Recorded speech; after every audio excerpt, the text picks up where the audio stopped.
Salve nação, saudações! Temos aqui a entrevista coletiva do técnico Tite com o César Sampaio. Vamos ver o que eles vão falar depois dessa derrota vexatória aí para o Fortaleza. Decepção total, hein? Vamos lá, simbora.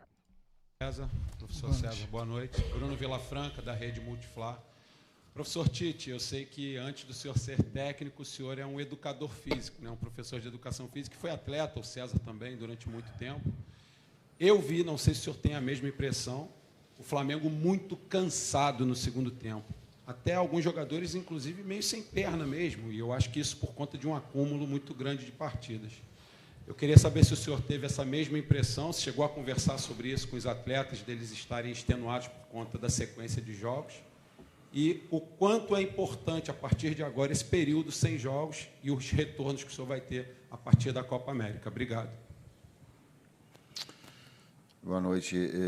A tua pergunta vai me fazer refletir em relação a isso. Eu não tenho uma opinião formada sobre isso, a não ser o acúmulo, sim, desses aspectos. Mas também o jogo do desempenho, de um número grande de oportunidades criadas, e aí não traz a efetividade numa equipe que joga de uma forma vertical, na oportunidade, ou nas poucas oportunidades que teve, ela teve a possibilidade de vencer o jogo. Isso não é demérito, saber jogar em contra-ataque é mérito também. Não sei o quanto isso, palavra que eu não sei o quanto isso interferiu.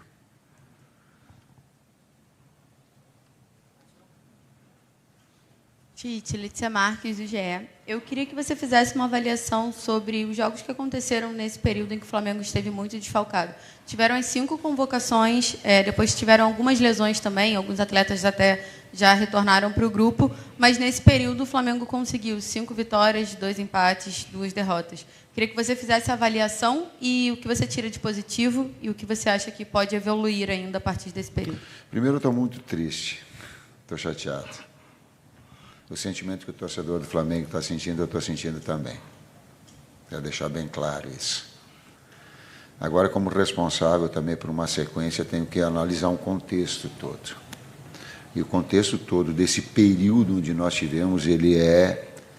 Se nós estivéssemos lá no início e ficássemos assim, ó, vamos fazer 9 jogos sem o nosso potencial técnico maior, total, e vamos vencer 5, empatar 2 e perder 2 com essa pontuação, eu estou olhando para todos nós fecharmos.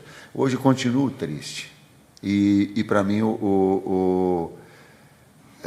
sentir a derrota, ela faz parte de uma equipe que ela é vencedora, que ela sente, que ela reverte no seu trabalho, no seu dia a dia. Ela tem a força para reverter. Derrota doída, porém o contexto todo deva ser avaliado.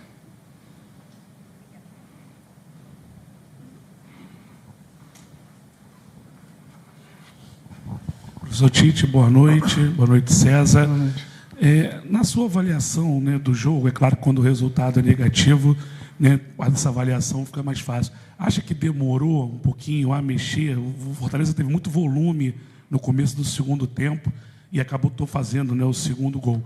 Isso me permite mais uma pergunta. Algumas coletivas atrás, você falou do posicionamento do Gerson, que não tiraria o Gerson do lado direito, porque ali, né, ele tinha achado, estava bem habituado, o campo fala, essas situações, e hoje o Gerson jogou o tempo praticamente todo jogando por dentro. Eu queria que você falasse também em relação a isso. Obrigado. Vou pegar essa segunda parte e depois a primeira parte o César me ajuda. A gente tem que cuidar quando fala, porque a gente fala em cima do momento, da situação e da página do dia. Por que eu estou falando isso? Porque eu também lembro que eu vim aqui reconhecer o Gerson pela necessidade que nós tínhamos dele jogar em 2, 3 funções, e até coloquei que ele era um coringa. E conversei com ele particularmente, e enalteci isso, porque onde ele mais produz é do lado direito, sim. Agora, a necessidade da equipe para tu ter com tantas situações, circunstâncias, ela te faz tu executar em outras funções mais, como o meio que também já jogou, como segundo meio-campista, que também já jogou, né? E daqui a pouco conversei com ele. E ele olhou para mim e disse assim: professor, eu acho que ele usou o termo, ele disse: eu imagino quanto tu está sem dormir. Ele disse: porque, pô, machuca um, machuca o outro, tem gente fora, tem pá, e eu preciso. Eu não estou colocando isso para dramatizar nada. Eu só estou passando para o torcedor, e ele merece o meu respeito e a informação de quantos os atletas e quanto nós nos propomos a... Mesmo numa posição onde não é o seu melhor, a necessidade da equipe, vai lá e o faça. Quanto ao volume da equipe no início do segundo tempo, né? Muito por conta das mudanças que nós tivemos que fazer, né? A gente, assim, jogando em cada contra uma equipe de transição, a maioria das vezes você precisa ter externos, né? A gente, por infelicidade, esse jogo também não tivemos se ajustando, né? E aí você perde os links, né? Porque quando você tem uma referência que está rodada, que vem jogando junto há algum tempo, né? Muitas vezes você faz ações sem pensar. E quando a cada jogo, por fatores que todos nós já sabemos aqui, nós temos que fazer mudanças, esses links são afetados também. Boa noite, Tite, César, Raíza Simplício, da Gol Brasil. Eu queria entender por que essa troca dos dois zagueiros. O Davi Luiz parece que sentiu alguma coisa, como é que ele está, e a opção também de tirar o Fabrício. E se vocês gostaram da entrada do Gabigol hoje, né? Passou por muita coisa, né, até aqui na temporada, não está conseguindo ter uma sequência, e saber o que vocês acharam, o que pensaram com a entrada dele e se gostaram. Dos dois zagueiros, nós temos 4 grandes zagueiros, afora os demais, e tanto o Léo Pereira quanto o Léo Ortiz são construtores. E eles ficavam, por vezes, com a liberdade de construir. E se tu olhares quantas vezes chegaram dentro do campo adversário, principalmente o Léo Ortiz, para tu ter um jogador mais de armação, ele te proporciona isso, né? Dos dois terem. Aí tu tem, inclusive, jogadores fresh que possam fazer essa iniciação para empurrar o adversário, para abastecer. Então, tem essas opções, então, utilizá-las.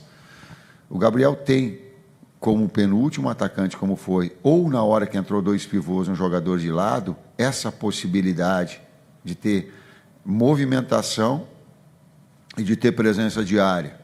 O gol que ele faz, e essa situação ela é milimétrica, ela também dá essa possibilidade. Então, usar as armas, usar as características que nós tínhamos em função do jogo, daquele que o jogo se apresentava.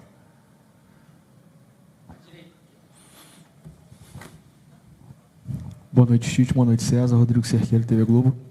O Flamengo fez do Maracanã nesse período, principalmente nesse período de muitas ausências, né, como seu ponto forte até para chegar à liderança. Mas nos 2 últimos jogos acabou tropeçando e perdendo alguns pontos aqui, e que nesse momento custou a liderança. Queria que você fizesse uma avaliação, até para a sequência do campeonato, da necessidade da manutenção de vitórias em casa para um time que sempre está lutando de ser campeão, diante desses tropeços que foram tropeços já numa reta final de desgaste, de uma sequência de muitos desfalques, mas que custaram a liderança nesse momento. As etapas que nós vamos construindo, a pontuação e o percentual de aproveitamento, ele é significativo, né? Até porque em alguns momentos a gente vai e vence fora, e daqui a pouco tem um resultado. E num campeonato que ele é muito difícil. Ele é muito difícil. Essas oscilações elas vão acabar acontecendo, é importante que elas não sejam de mais e muito tempo, para manter uma performance e um aproveitamento de G4, G5, porque nos últimos 10, aí eu repito, as últimas 10 rodadas vai se definir o campeão. É estar sempre nela. Claro que nós queremos estar em primeiro. Claro que nós criamos essa oportunidade. Claro que nós estamos tristes com isso. Mas também volto a dizer, olhar o quadro inteiro. Falei, terminei? Tem alguma coisa? Terminou. Não. Oi, César, oi, Tite. Tudo bem? Boa noite. David Sharp, do Antenados na Jogada. Vocês falaram aí sobre questão física, né, sequência de jogos, e a importância dessa paralisação agora até o próximo jogo. Mas eu queria perguntar, taticamente, tecnicamente, se vocês concordam que o time deu uma piorada também depois da volta do Alan e do Pulgar, se os dois acabaram enfraquecendo o time na questão de perder controle de jogo, ceder mais oportunidades para os adversários, e se puderem também comentar sobre o Matheus Gonçalves, a atuação dele. Obrigado. Excelente pergunta, cara. Excelente pergunta. Volante, meio-campista, expert. Cara, eu discordo um pouco. A gente teve 70% de posse de bola, tivemos 21 finalizações, se não me falha a memória, 7 no gol, contra, acho que 7 finalizações, 1 no gol, né, do adversário. Gol esse que, na minha avaliação, deveria ter sido... deveria ter uma intervenção do VAR, porque a função do VAR é justamente isso, para analisar o que o árbitro, muitas vezes, na velocidade do jogo, não tem condições de analisar. Eu era um homem desse setor, né, quando jogava, e a gente sabe que qualquer toque naquele momento atrapalha o gesto técnico, que o Wesley foi obstruído pelo adversário. Enfim, eu parabenizo a efetividade do Fortaleza, do Vojvoda, que já está há 3 anos, né? Tem um time muito ajustado, mas discordo. Um grande trabalho, sim. Uma coisa é uma coisa, outra coisa. Uma equipe que mudou seu modo de jogar e continua sendo competitiva, mas discordo. Para mim, valoriza a efetividade e parabenizo os nossos atletas, né? Pela fatores distintos assim, e eles hoje no jogo de performance e nos números nós poderíamos ter um resultado melhor. Deixa eu fazer uma pergunta para vocês. Pode inverter um pouquinho? Posso? Os comentaristas de vocês viram falta?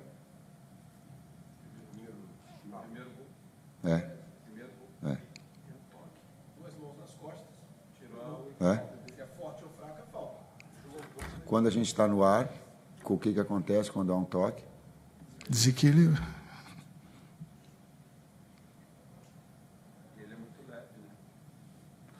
O lance foi falta. Categoricamente foi falta. Eu não estou... Agora eu estou falando como... eu já tenho suficientemente experiência, professor, jogador, que também trabalhava nessa função, e quero corroborar. Foi falta, há um desequilíbrio do atleta. É notório, é claro. E quando o Tite veio reclamar, o Tite atleta, eu falei, Tite, tu não pode, não pode falar, porque tu sabe que é zagueiro, quando a bola, quando tu toca, tu desequilibra quando está no ar. Cara, foi falta. Só. E não é o problema da Edna, ela tem que ser ajudada. Como é o nome do cara? Caio Marques. Interpretação. Quando está no ar, foi falta. Nós deveríamos ter feito gols mais, botar tudo isso tudo aconteça. Mas assim como nós estamos pegando parte. Nós deveríamos ter transformado em gols as oportunidades, uma precisão maior, a bola não bater no pau, tudo isso. E também esse. Matheus. O Matheus vai dando a sua oportunidade, eu falei antes do jogo. Ele criou a oportunidade dele pelo trabalho sério que ele veio. Ele desenvolveu ao longo do tempo, ele desenvolveu ao longo dos treinamentos. Está acompanhando o Luiz, está vendo o quanto nós já tínhamos e colocávamos ele, porque é jovem, e criou a oportunidade dele. Por isso foi bem também, pelo seu trabalho. Mais duas. Boa noite, César. Boa noite, Tite. Vinícius, canal Vini Rubro Negro. Você acabou de falar do Matheus Gonçalves, Tite. No jogo contra o Criciúma, né? No Criciúma não, contra o Cuiabá, desculpa. No jogo contra o Cuiabá, o Matheus Gonçalves entrou pela esquerda, né? No final do jogo ele acabou entrando pela esquerda. Hoje ele iniciou pela direita, a posição que ele se sente mais confortável. Mas com isso o Luiz Araújo acabou sendo deslocado pela esquerda e acabou até sendo vaiado pela torcida hoje. Queria dizer, qual foi a sua ideia em deslocar o Luiz Araújo ali pela esquerda e como você avalia a partida dele hoje? Ele começou pela esquerda e o Luiz pela direita. Como as jogadas não vinham fluindo, quando eles trocaram, circunstancialmente, o Matheus fez uma grande jogada pela direita, e eu digo, fica e permanece aqui, porque ele tem um domínio mais. Então, o desempenho dele determinou que eu fosse. E nós não tínhamos muitas opções para fazer de externos. E aí tu tentar tirar proveito, apontar bem no lado, abre o campo com o Luiz do outro e deixa aqui que o Matheus estava bem na jogada de combinações. Então ele começou do lado esquerdo também para abrir campo, depois ele trouxe para o lado direito. Parabenizar o Matheus, né? Ele construiu essa possibilidade de iniciar com os treinamentos, né? É um menino muito talentoso, né? É um jogador que tem esse manejo de bola, né? O seu forte, essa condução com poucos toques, enfim, e fez um grande jogo, assim. Transferiu para o jogo aquilo que ele vinha realizando nos treinamentos. Torcedor não vai o atleta. Ele não vai melhorar. Ele não vai melhorar com vai. Ele não vai. Eu vou ficar um tempo aqui, eu não sei quanto tempo eu vou ficar. Eu estou técnico do Flamengo. Daqui a pouco vai trocar o técnico e vão de novo pedir assim, ó, não vai. Não vai um atleta. Ele não vai produzir mais. Se vocês mostrarem que um atleta ele respondeu melhor a uma vaia do seu próprio torcedor, não vai. Não faça isso. Pelo carinho que tem, pelo trabalho desenvolvido, eles não estão negligenciando o seu trabalho. Eles não estão. É o mesmo atleta que daqui a pouco vai e faz jogos decisivos, como foi com o São Paulo aqui que fez o gol. Não façam isso. Vou fazer um pedido como vovô. Como vovô. Não façam isso. Não é. O Flamengo não merece. A história do Flamengo não merece. Não sou eu. Os atletas não merecem. Se tivesse algum que ficasse, sabe, não vai. Eles estão trabalhando, não façam isso. Vai sentir. O atleta vai sentir dentro do campo, ele não vai melhorar em função disso. Eu também estou sentido, eles também estão sentidos. Esse sentimento a gente tem do torcedor, a gente partilha dele. Agora é uma escolha. Se vaiar, vai piorar. E se acolher e se sentir apoiado, ele vai ter mais forças ainda para momentos importantes. Aliás, como foi uma série de jogos. Esse aqui foi circunstancial, assim como aconteceu em outros. Então, eu estou enaltecendo o jogo, quando a gente acabou o jogo contra o Cuiabá, os atletas desabaram em campo, a torcida apoia. Então, não é. E também não é torcida, desculpa, são alguns. A gente tem que saber diferenciar. Eu também fico...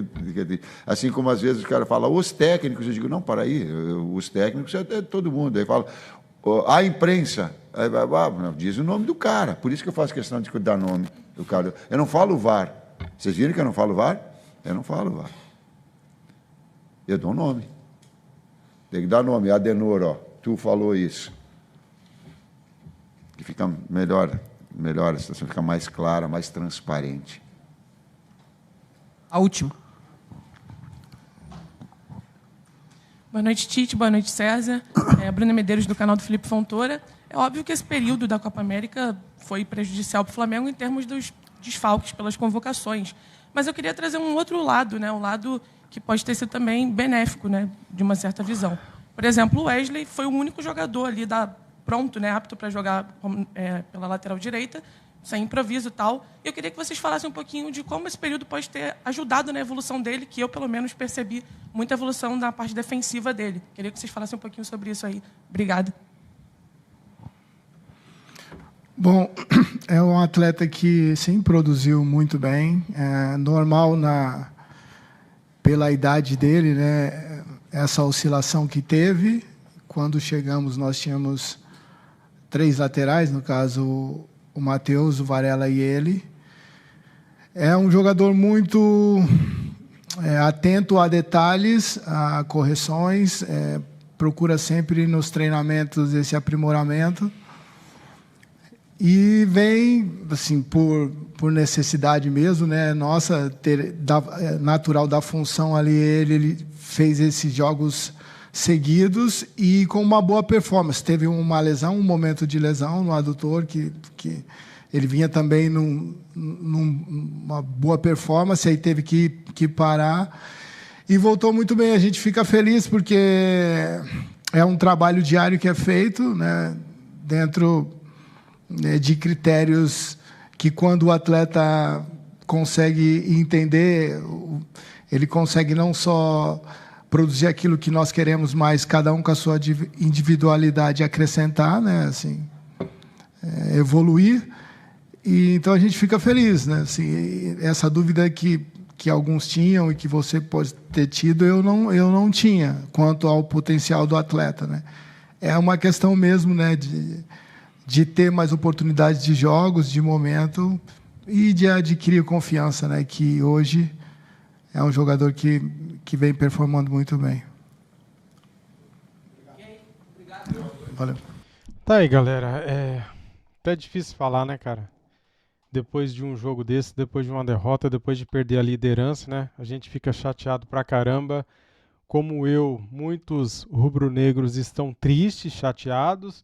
Acho que não tem nenhum flamenguista feliz hoje depois desse jogo, desse resultado, né? Se você pegar o combo no período da Copa América, 9 jogos, 5 vitórias, 2 empates e 2 derrotas, você até avalia como um resultado positivo. Porém, depois que você perde para o Juventude, você empata com o Cuiabá e você perde em casa para o Fortaleza, você recebe esse balde de água fria e você começa a pensar no momento, fala, pô, cara, a liderança estava na nossa mão e escapou, né? Jogamos a liderança fora, está com outro time agora.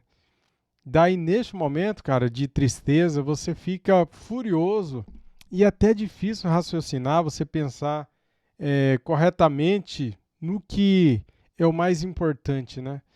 Que é o Flamengo, né, no caso. O combo da Copa América, no final, se você computar os pontos, foi positivo. Mas o jogo contra o Cuiabá em casa e o jogo de hoje contra o Fortaleza, ganhar um ponto só em 2 jogos, é muito triste, é muito decepcionante, frustrante, um vexame, uma vergonha. E não tem como a gente correr disso, não tem como a gente não falar o que sente. Temos que falar o que sentimos. Eu aqui, você aí nos comentários, comente à vontade, porque o sentimento que nós temos é de tristeza, cara. Porque nós esperávamos terminar na liderança do Campeonato Brasileiro, depois dessa rodada, porque agora o Flamengo teve o jogo adiado contra o Internacional e só volta a campo no dia 20. Vamos ficar 9 dias sem jogar e sem a liderança. Se tivesse vencido o Cuiabá e hoje, o Flamengo ficaria na liderança durante esse período. Agora o outro time lá assumiu a liderança, vai ter um jogo a mais agora. O Flamengo vai estar parado nesse período de 9 dias, só volta a campo dia 20 e eles podem abrir mais ainda. E daí, será que dá para pegar depois? Essa é a pergunta, né? Eu sei que existe, cara, momentos ruins, sabe? Eu sei que os times todos oscilam, ganha, empata, perde. Só que o Flamengo não poderia perder hoje. Não poderia. É frustrante este resultado, frustrante. Chateado pra caramba. E você, cara, como é que você tá aí? É isso, cara. Não quero ficar aqui pegando no pé de A ou B, mas depois que o Éric Pulgar voltou e o Léo Ortiz foi pro banco, o time empatou com o Cuiabá e perdeu hoje. Com o Léo Ortiz estava melhor. O que você acha sobre isso? Quero saber a sua opinião. Léo Ortiz estava jogando muito bem e o Éric Pulgar não voltou bem. Será que isso é uma coincidência? Será que eu estou exagerando? Você está percebendo isso ou não? Ou é coisa da minha cabeça? De repente é, né? Mas vai que você pensa igual. Quero saber a sua opinião. Valeu? Tamo junto. Saudações. Fui.